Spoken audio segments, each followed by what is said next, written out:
Oh, thank you.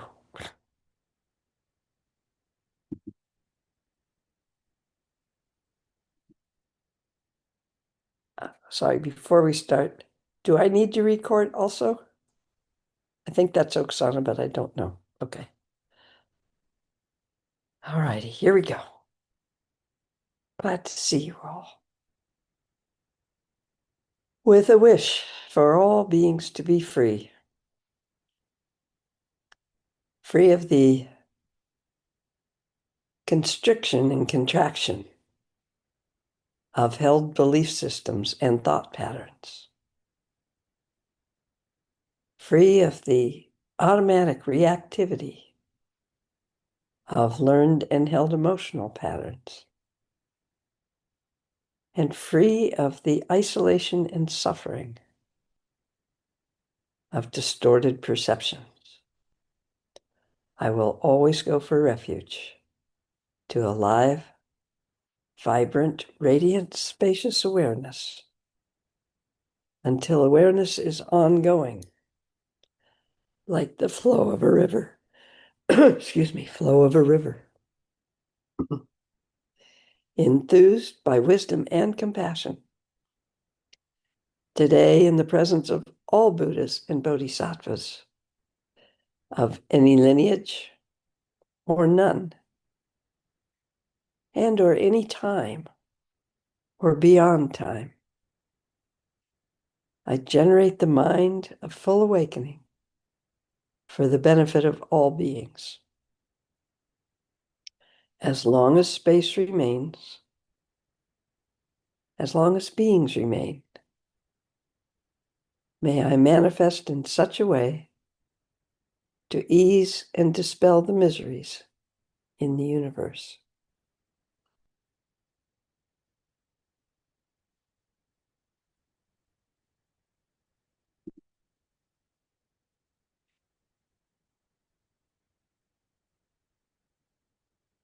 So as we start,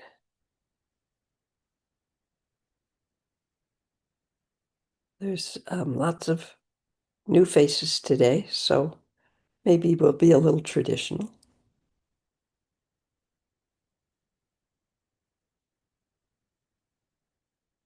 But if you were to do what so many beings do and find some sort of a spiritual path, let's make it just for the heck of it, could be anything, a Christian path. And you go to church faithfully every Sunday. That may be of some use to you. You may get a moment of opening of your heart or not. Might have not picked the best example. And then if you go about in your everyday life without any consideration for that open-heartedness,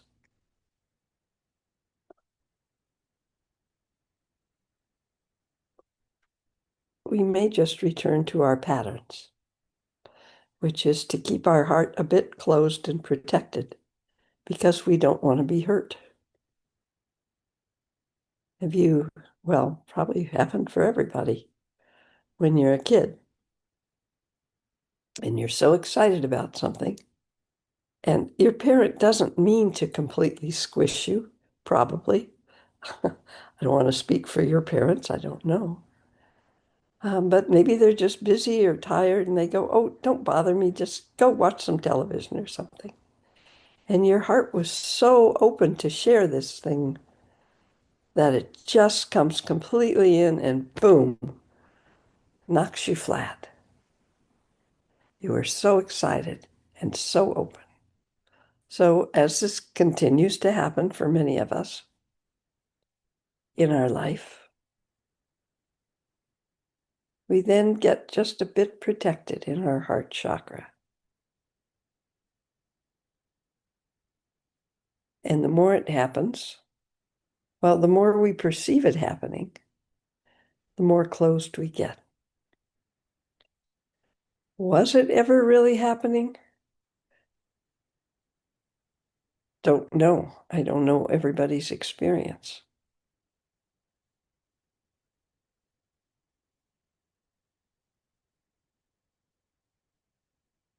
So how do we allow the shift in our protected heart to occur naturally?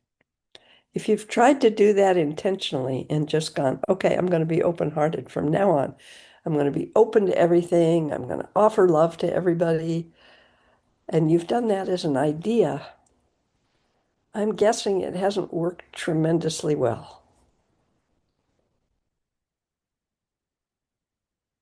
I don't think it's something we can force to have happen, but we can create the causes for it to naturally, organically happen. And by open-hearted, open-mindedness, we don't mean the blind, open trust of a child. If we're trying for that blind, open trust, like the example always given is you leave your wallet on the seat in your car with happens to have some bills sticking out of it, and you just trust the kindness of beings, and you leave your car unlocked and your windows down, knowing that, oh, I love people and I love beings and this'll be fine. And then you're just absolutely crushed when you come back and your wallet is missing, along with your cash and anything else that was in the car that was of value. That's a childlike trust. It doesn't actually reflect what causes we may have set up for someone else.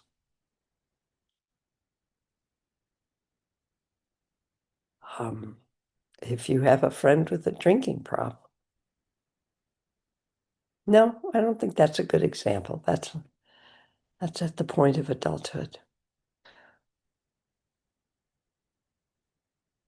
We can be aware of those around us. We aren't going to know for sure, most of us, what might be good for them or not good for them. Don't ever forget Lama Lena's favorite story about the Boy Scout and the old lady on the street corner. And the Boy Scout is determined to do good. So he grabs the old lady's arm and walks her across the street, even as she's going, no, no, no.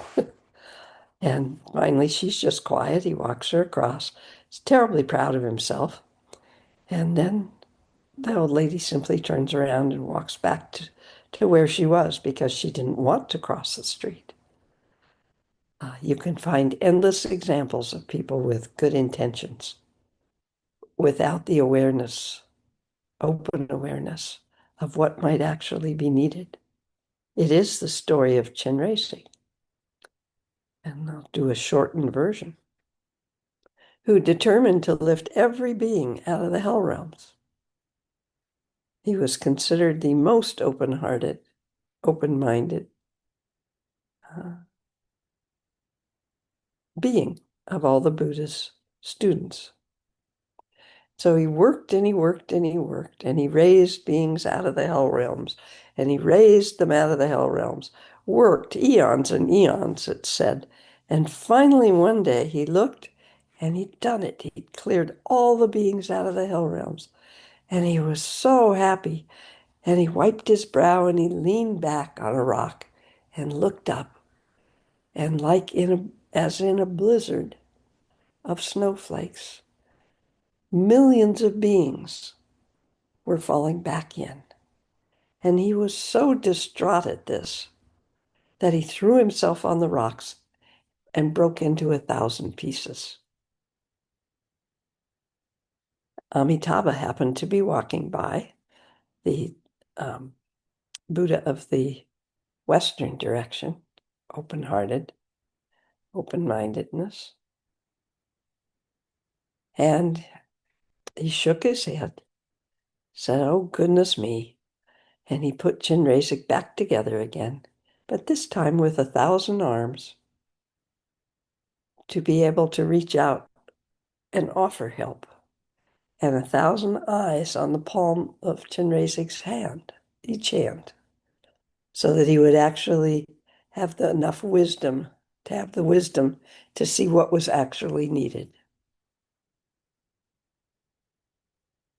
That story has a different effect on all of us, I think, slightly different.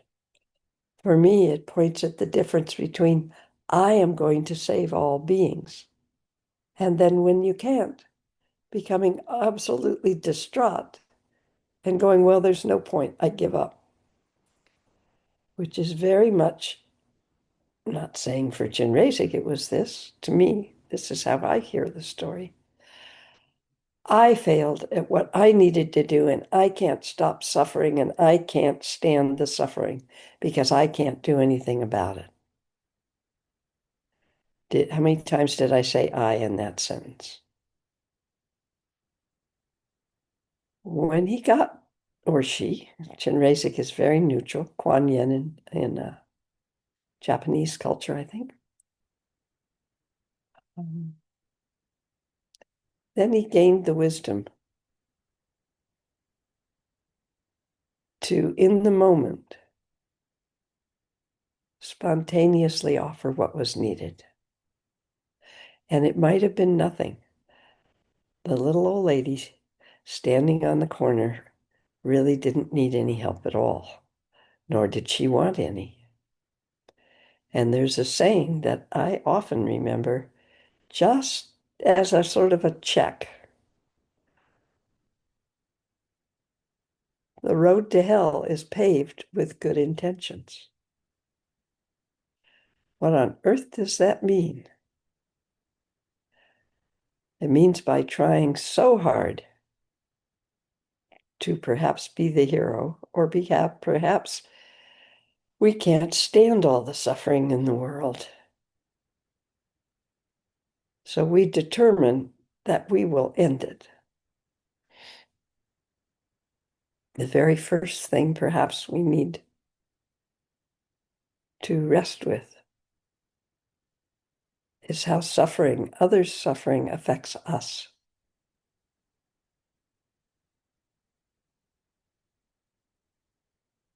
I have good news and bad news. Not a one of us is going to fix samsara. Samsara has suffering. It has suffering because we make stories about everything to try to understand what the heck is going on, which automatically puts a filter or a membrane or in a way, a block between this being that I call I and everything out there.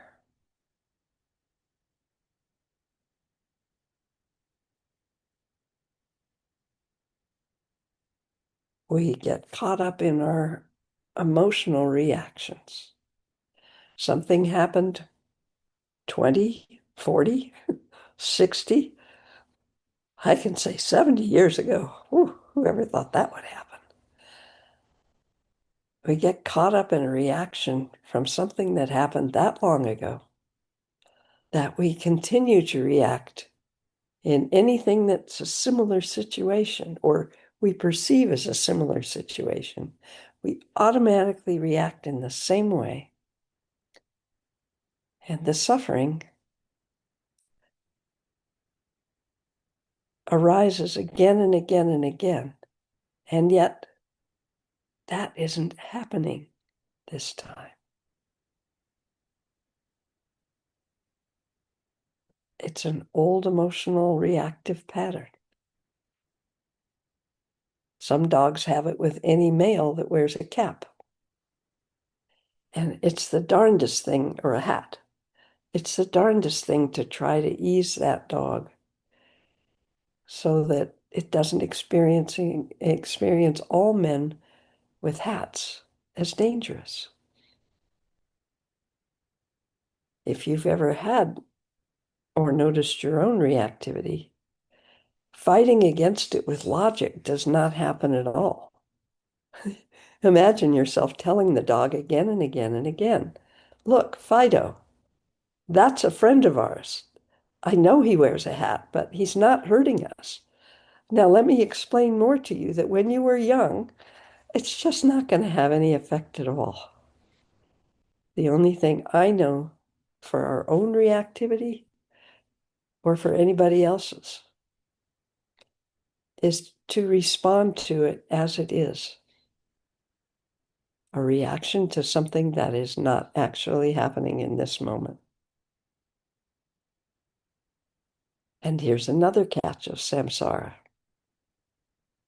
By our reactivity, we actually set up a situation where the other person's reactivity is likely to come at us and reinforce our belief system that all men with hats are dangerous.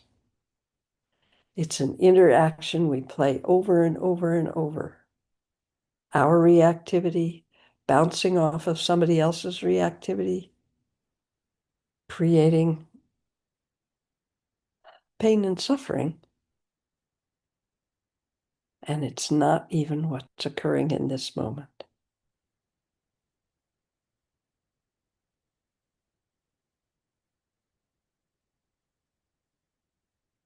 So in this practice, one of the things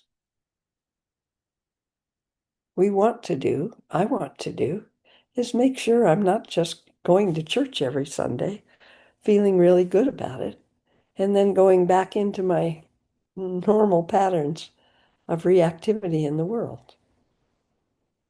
So how do we bring Chenrezig, a symbol of open-hearted, open-minded, unconditional love? How do we bring that into our everyday life? Well, let's do a little practice first. And then if it happens to come back to my mind, we can talk about some ways to bring it in to our everyday practice. Such simple ways. Maybe I better do that real quick first.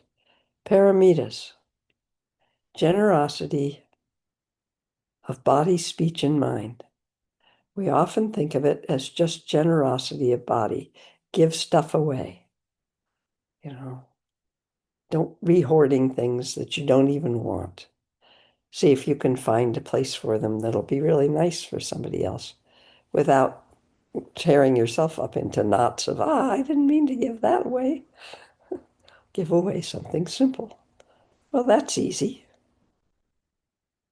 But there's also generosity of speech. And it isn't necessarily my speech that comes out of my mouth.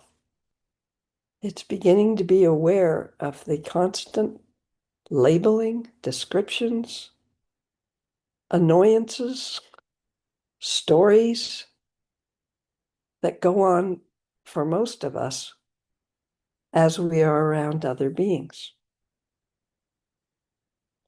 And we start to open some awareness towards that.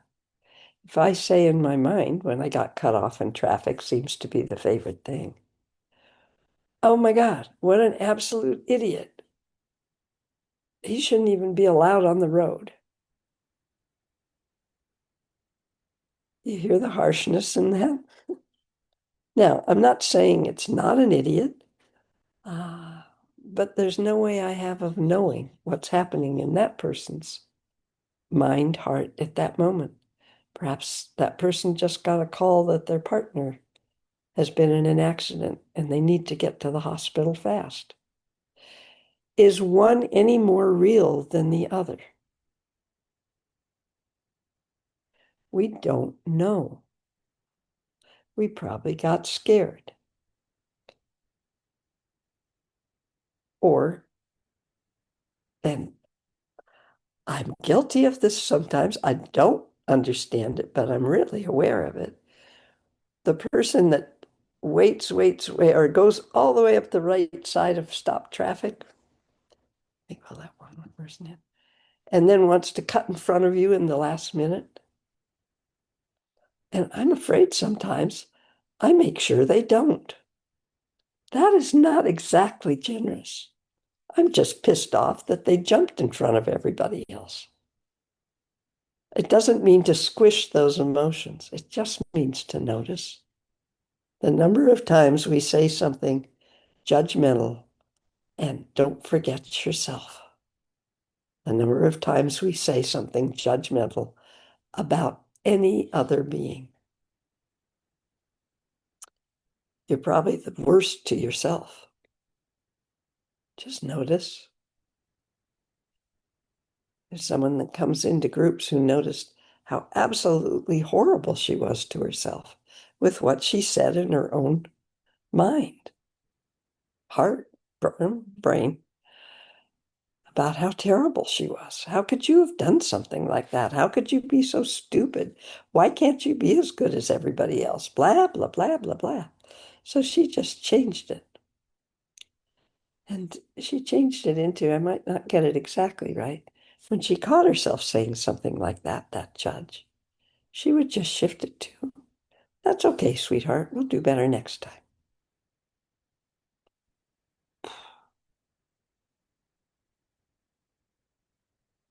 There's a saying about abuse that most of us will accept abuse to the level that we give ourselves.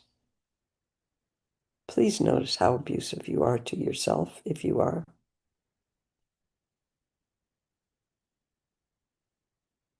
And don't say, oh, that's just a thought.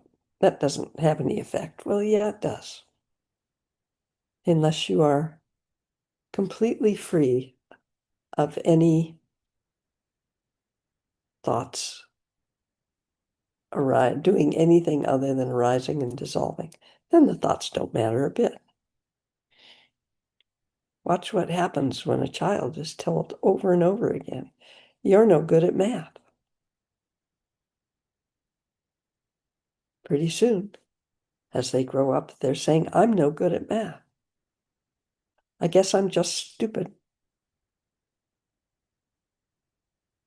It makes an imprint, which is all our patterns are, imprints. So yeah, there's a method. We can just notice and shift our way of addressing ourselves. It may sound simple. It may sound stupid, especially if you say, why would I do that? That's so stupid. Well, I invite you just to try it for a week. Notice what you say to yourself. Actually, pay attention and try shifting it.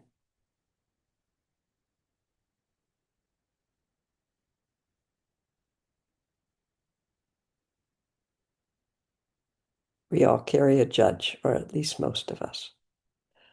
And it wasn't even us that made that judge that we've now taken to heart.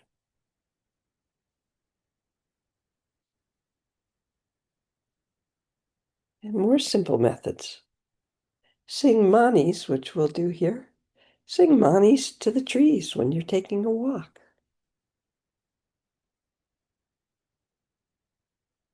Make a wish that you're the sound of open-heartedness, which is what the mantra represents. Been done for thousands, well, hundreds of years at least, as the sound of unconditional openness. And sing it.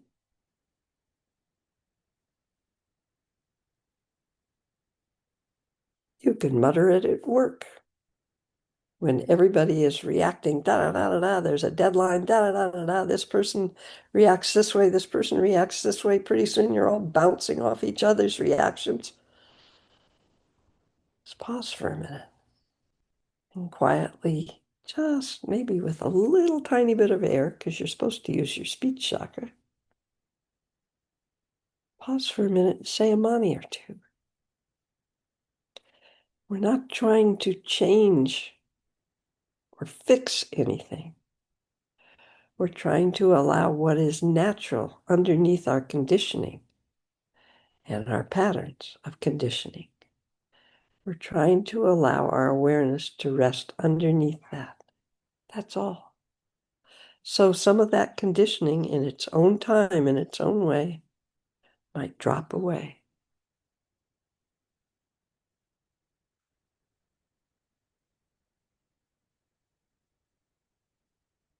So as we start,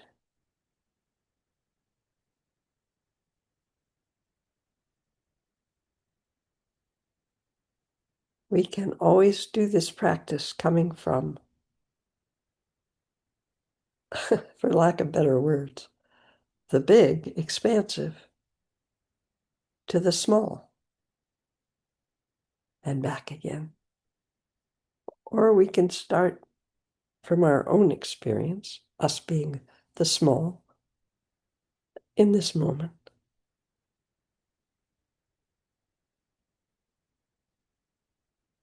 If that sentence offended you, just think about the thousands and thousands of years, I don't know really how long, of our universe. The billions of stars, the billions of galaxies, the eons of what we perceive as time, the number of beings of some sort that have lived and died, or we could say that have manifested and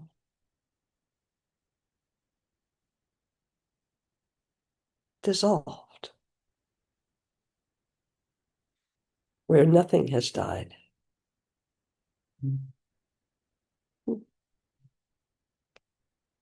And then wonder why we focus so much on this tiny being in this tiny period of time. It's kind of staggering. And yet, don't most of us look, how am I feeling today? What am I going to do today? As though it's the most important thing in the world, in the universe. And it is to us. We don't have to pretend it's not. And look at the cause of all suffering. Look right at it with your open awareness, your open heart. Isn't it our dissatisfaction with how things are? Our wish just to tweak things just a little bit. Sure. Yeah, one little tweak. If you got it right, you'd never have to tweak anything again. Okay, we all know how silly that is. Our desire to tweak things just a bit so they're more the way we want them.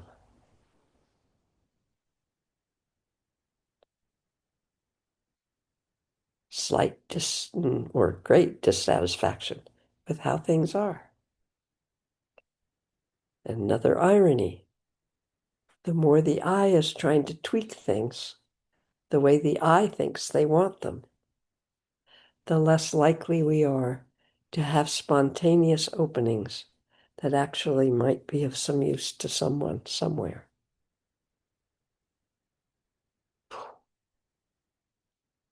It's a funny path,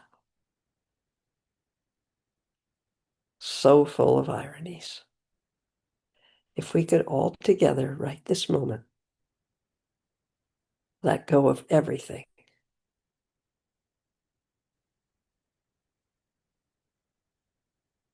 Let the judge go.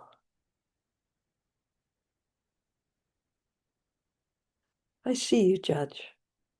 I'm just not going to listen so much. We're going to do things a different way.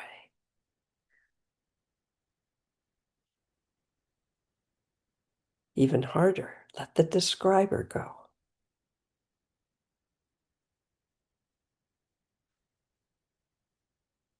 You know that describer, the part of us that labels everything.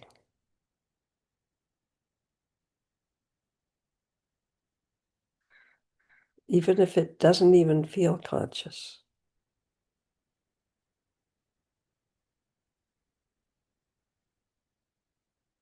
Another method, walk around with such openness of attention, awareness, that you really don't have time to label everything. There is so much going on freshly in every moment that if we open to it,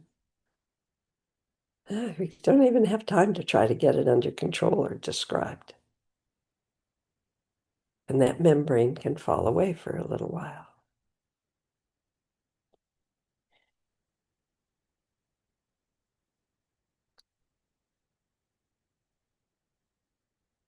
If you're lucky enough to have had an experience where all the labeling, the describing, the holding of ourselves as separate, the protectiveness, it often comes in an experience that is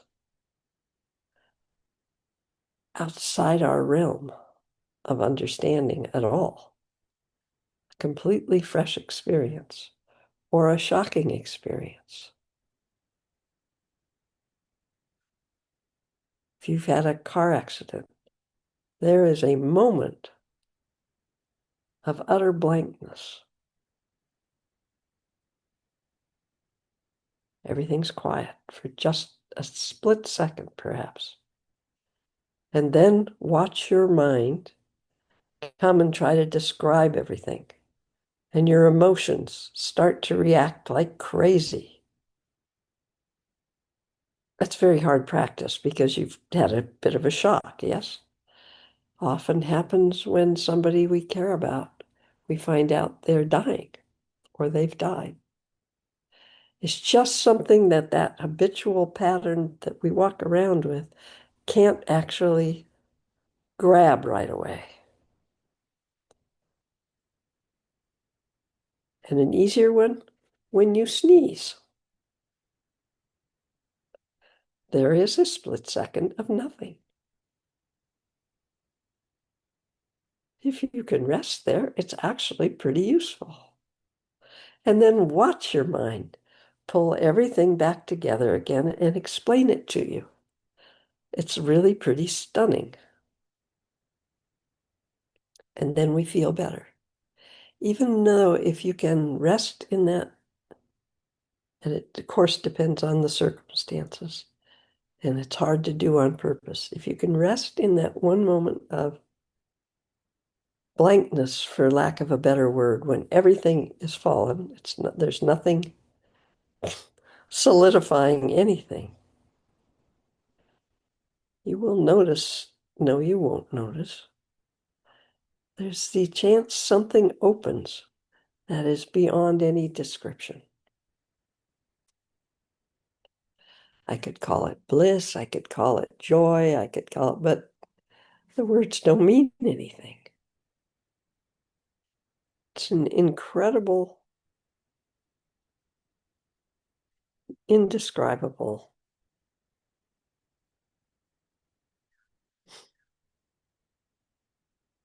funny words, moment of peace. But there's no looker. There's no separation. And if you've had any kind of a moment of that, it gives a clue, perhaps, of what this enlightenment thing everybody goes on and on about, what it is. It's no thing at all. And no one gets it.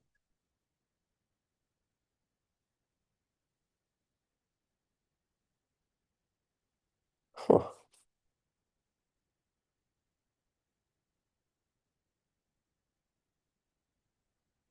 All of us think we want enlightenment till we realize there's no I that gets enlightened.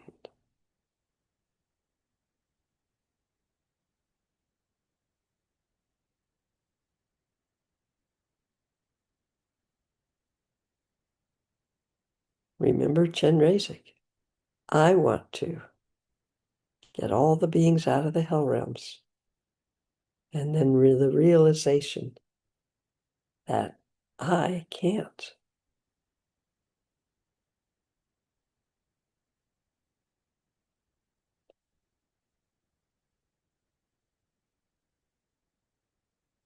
So can you think of a moment in your life where you might have had that kind of experience. We often start this by saying, when you have felt great open-hearted love.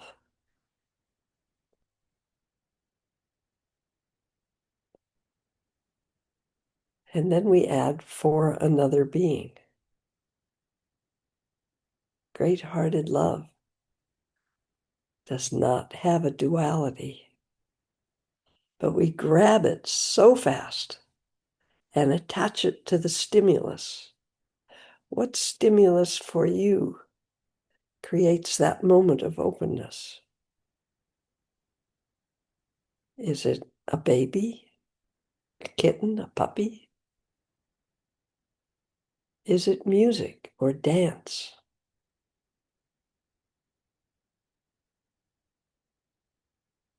Is it a Hallmark movie? Is it after you've hiked up a mountain and you got to where you wanted to be and you sat tired and completely satisfied with a cold bottle of water and watched the sunset? You were just filled with something indescribable.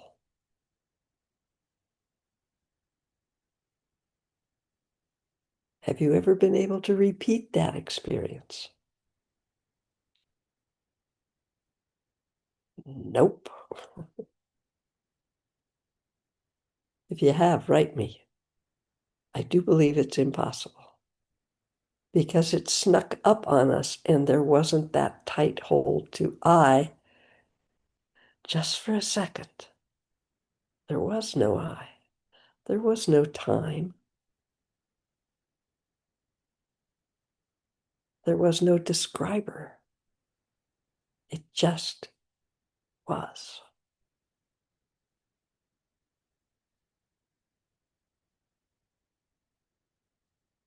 If you remember any kind of a time like that, maybe it's when you fell in love or thought you fell in love. That wonderful excitement that brought this energy into every moment.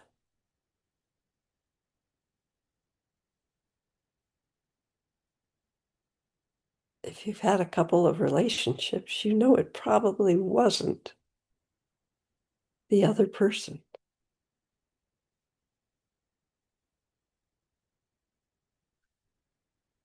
There's that absolute open,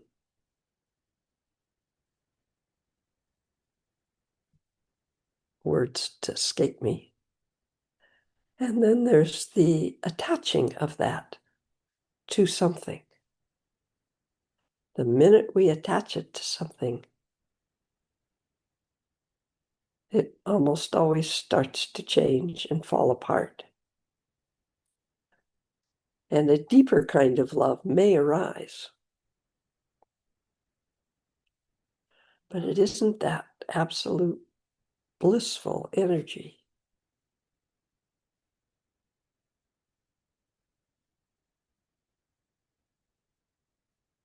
The reason when this is taught, there is no difference between whether you felt unconditional love from another being, from a teacher, for little monks in Tibetan monks in India. They get taken away from their mother very early. So often it's their mother, which is why so many little monks have Tara as their yidam. It reminds them of that love and safety they felt. It doesn't really matter which way because the experience itself is not dual. So if you've ever felt that kind of love towards you, even for a second, or towards another being, we call that up. I can say with absolute certainty that that expression of unconditional love is present in every single moment. The potential to notice it is always present. Nope, not to notice it, then I've separated from it, haven't I?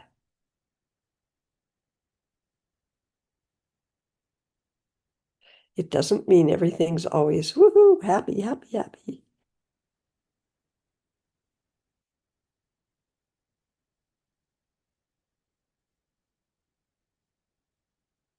So let's rest with a memory. Maybe it's in your imagination.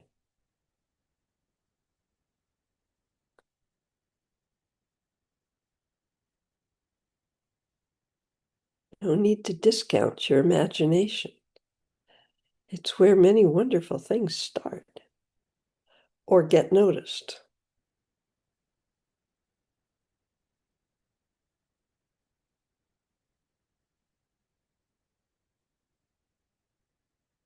And in that moment of openness, we can visualize 1,000-petaled lotus made of light.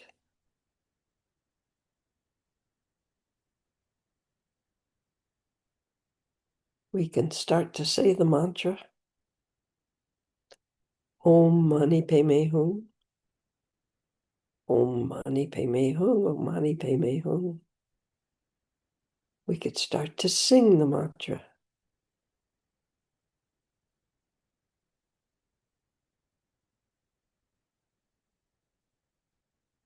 We can just quietly let it be.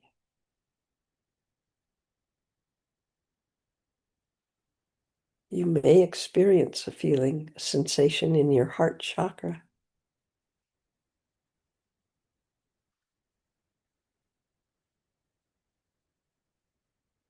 Wherever you experience that sensation, that's your heart chakra.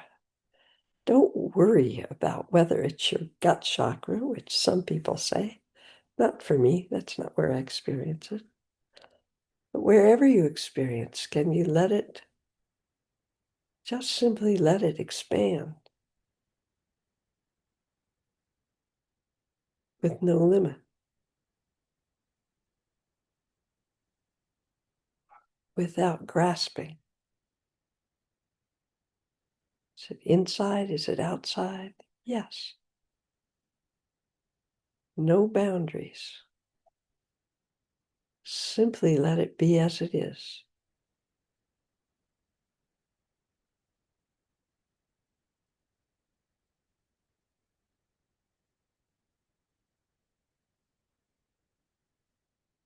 If you find yourself trying to explain it with thought, let the thought arise and dissolve and go back to your sensation.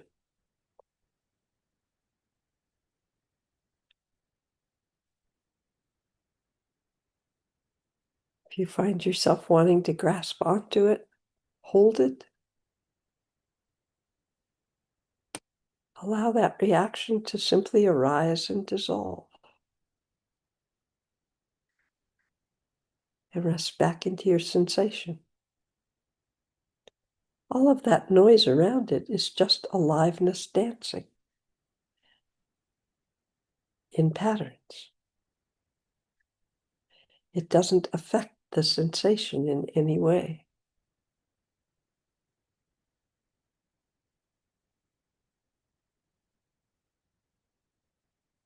We let that sensation grow within us as it will, naturally.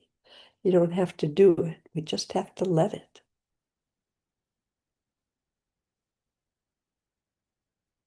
You may hear lots of stories. Oh, wait a minute, we're not letting that happen. That doesn't go well. Nope, nope, nope, I'm going to get hurt. I'm closing down. If you completely close down, okay, let it go for today. But if you can just watch that as the noise of aliveness, let it dissolve, which it will. It hasn't affected the experience, the sensation, in any way whatsoever.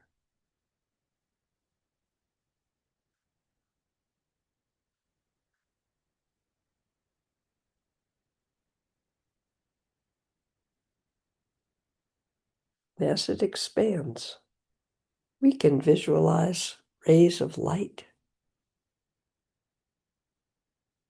shining forward, shining out, shining in, no out, just rays of light.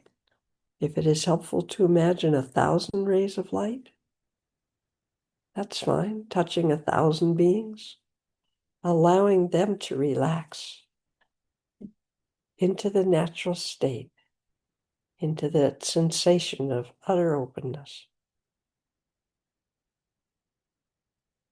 without attachment. There's nothing to attach to, it just is.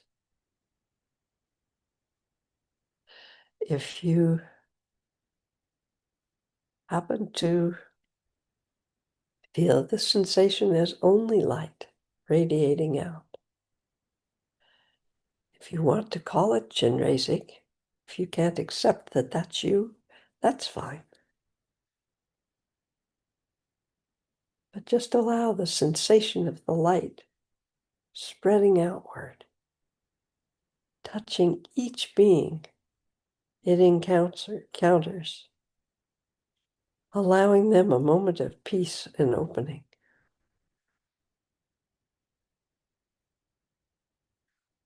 And onward. And they are the light. They are radiating that light out. Touching, expanding until the entire universe is nothing but light. And perhaps you hear the mantra, or you sense and feel the vibration of the mantra. Nothing but light, sound, vibration. And perhaps laughter. I'm not sure. And we rest right there.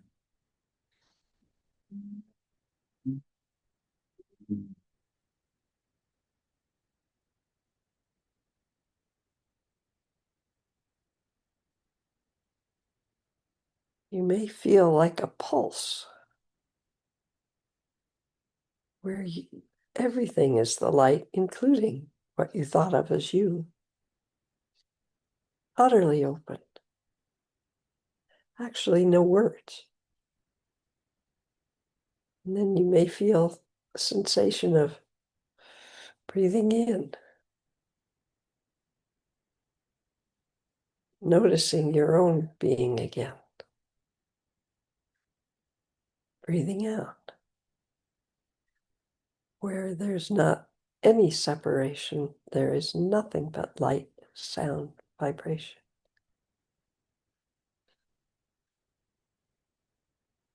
Perhaps you're startled, you breathe in. Now you're looking at light, sound, vibration.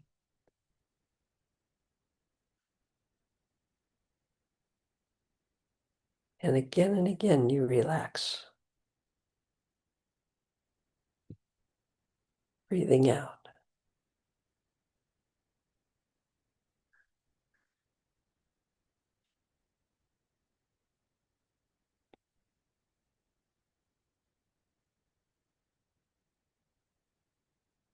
This is refuge. If you want a name, it is all the kayas together. The aliveness, the sound, vibration, light, the incredible vast expanse beyond time and space. No limitation, no separation, no duality, no thing to hold on to.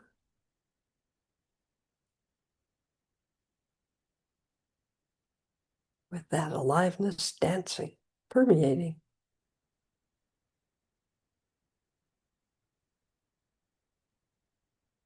And as our patterns start to grab us again, you notice manifestation.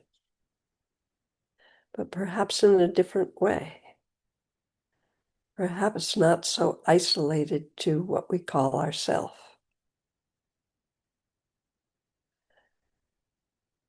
Perhaps with a sense of the interconnectedness of all manifestation, all beings, affecting each other, bouncing off each other, trying so hard to survive, be safe, be loved, every being.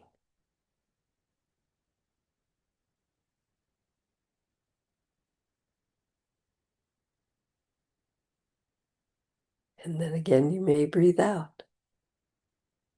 And you are light, sound, vibration, as all beings are.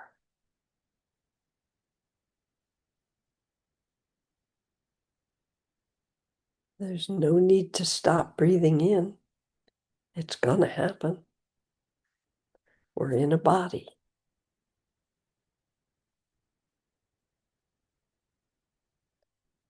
It's actually no different than breathing out, where everything is light, sound, and vibration.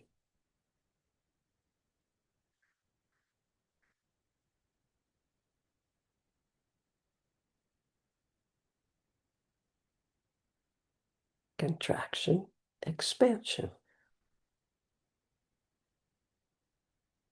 But perhaps not such an isolated contraction, not such a contraction of loneliness.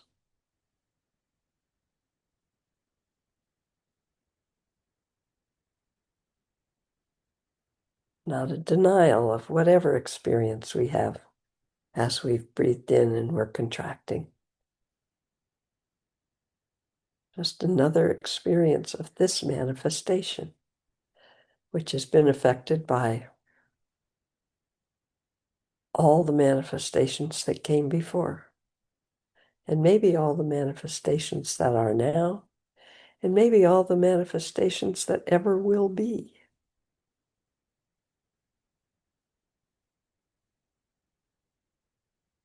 No need to push anything away, no need to fix anything.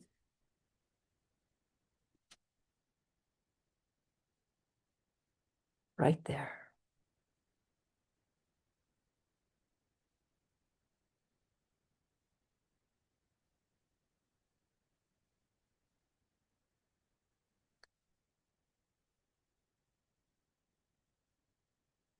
No need to push away the contraction. Try to hold on to the expansion.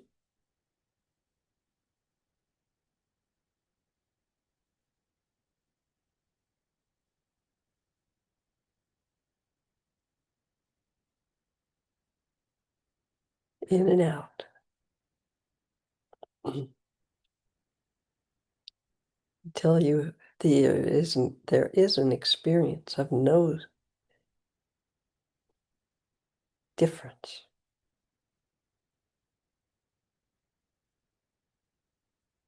Nothing to fight. Nothing to manipulate.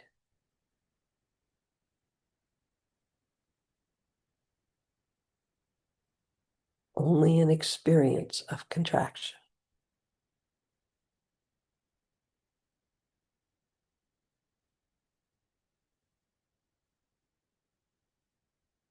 As with our breath, if we don't hold it, the expansion can occur again naturally.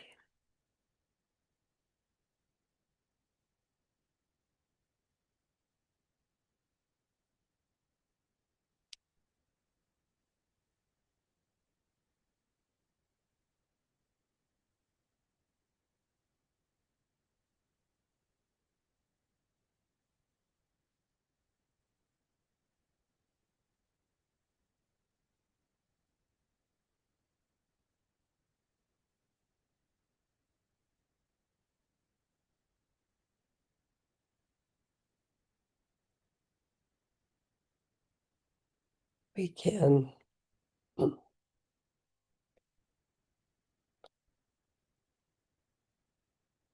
Bring everything back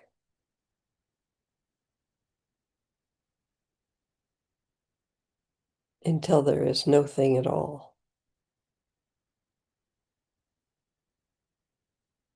Is the no thing at all in expansion or contraction? Or neither, or both?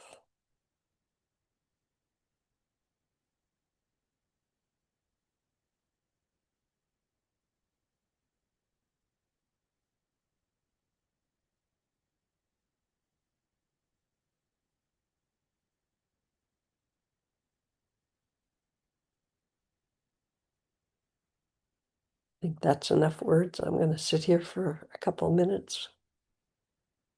If you would like to wander, please feel most free.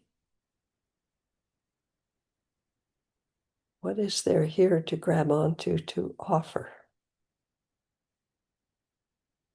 when there's no thing at all other than expansion, contraction?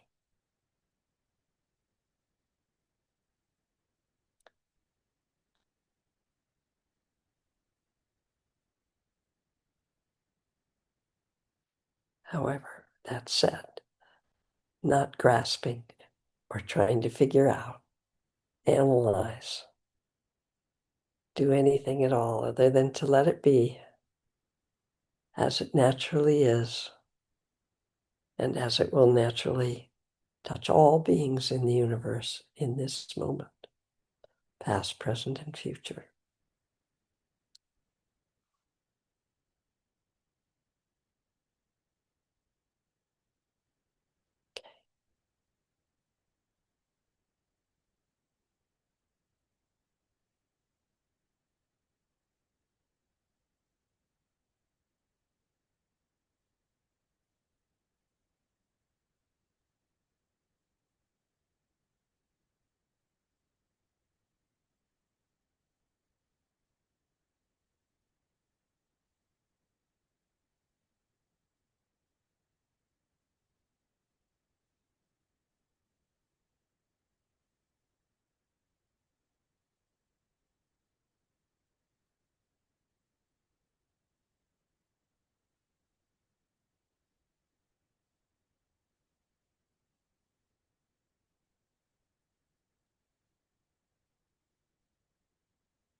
Thank you. I'll see you next time.